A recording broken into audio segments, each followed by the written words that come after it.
अनेकों शंख ध्वनि सहित 2 दिवसीय अंतर्राष्ट्रीय मौन साधना कार्यक्रम संपन्न हुआ। अंतर्राष्ट्रीय मौन साधना केंद्र 78वीं नगर भ्रमण प्रभात फेरी ठीक सुबह 8 बजे देवस्थान से प्रारंभ होकर नगर भ्रमण करते हुए सकुशल देवस्थान पर पूर्ण हुई।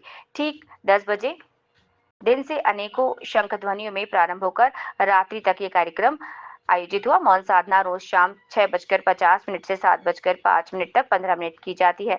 मौन साधना में साधकों के बीच प्रेम देखते ही बनता है। सभी जाति धर्म बुलाकर एक दूसरे से गले मिलते हैं और मौन साधना अपनाना सुखी बनाना। अंतर्राष्ट्रीय मौन साधना देवस्थान महोबा के कार्यक्रम का संचालन भैया और सरपंच ने किया। संत पंच वियोगी जी ने इस आयोजन को किया। केंद्र मौरानीपुर के आदरणीय वियोगी ओम जी और श्री गायत्री प्रसाद वियोगी जी, डॉक्टर सुनीता वियोगी जी और विद्या वियोगी जी, अर्पण वियोगी जी, मौन साधना बुंदेलखंड प्रभारी डॉक्टर भूमानी सिंह नादौरा जी, मौन साधना केंद्र चुरहा हमीरपुर से डॉक्टर परमात्मा देव राजपूत, मौन साधना केंद्र मसूदपुरा महोबा से श्री देव दीन राजपूत जी, मौन साधना देवस्थान मोती कटरा से संचालक ज्ञान स्वरूप सागर जी, हमीरपुर से श्री रघुवीर शरण द्विवेदी, मौन साधना संचालक श्री शिव चरण सिंह राजपूत जी और अन्य मौजूद थे। झज्जर हरियाणा लगभग 500 देवस्थान केंद्र संचालक संपूर्ण भारतवर्ष से अनेकों देवस्थान से केंद्र संचालक और साधना साथी आए थे। आज मौन साधना का 78वां वार्षिक उत्सव है, जहां विभिन्न पूरे भारत से यहाँ मौन साधना साथी उपस्थित हैं। तो मौन साधना का क्या लक्ष्य है और ये कार्यक्रम जो है वो किस उद्देश्य से यहाँ करवाया जाता है? मौन साधना का जो लक्ष्य है वह है मानव में एकता लाना, मानव के विचारों को एक करना।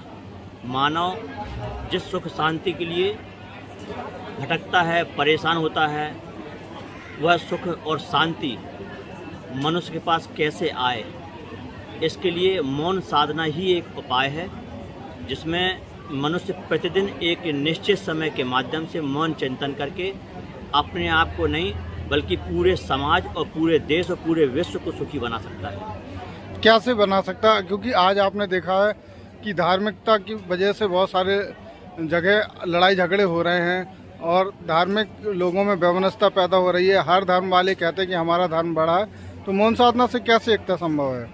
देखिए, समय से बढ़कर कुछ नहीं है और समय अगर नहीं है तो कुछ भी नहीं है और सब कुछ समय पर ही निर्भर करता है। और रही बात धर्म की, तो धर्म ने समय समय पर मनुष्य को एक रास्ता दिखाया सत्य की राह पर चलने का, और आज मनुष्य उस रास्ते पर भटक गया। आज मनुष्य धर्म को तो मानता है लेकिन धर्म की नहीं मानना चाहता, धर्म ग्रंथ को मानता है लेकिन धर्म ग्रंथ की नहीं मानना चाहता। बस इसीलिए आपस में ये मतभेद हैं, इसलिए आपस में विचार अलग अलग हैं, इसलिए आज धर्म के नाम पर मनुष्य आपस में झगड़ा कर रहा है। लेकिन यदि मानव एक निश्चित समय के माध्यम से मौन निश्चित चिंतन करे तो उसके विचारों की दूरियां हट जाएंगी, उसके विचार एक हो जाएंगे, यह वैमनस्यता खत्म हो जाएगी। धर्म कोई भी हो, विचार कोई भी हो, लेकिन यदि हम एक निश्चित समय पर चिंतन करेंगे तो निश्चित ही हमारे विचार एक होंगे और नेक होंगे।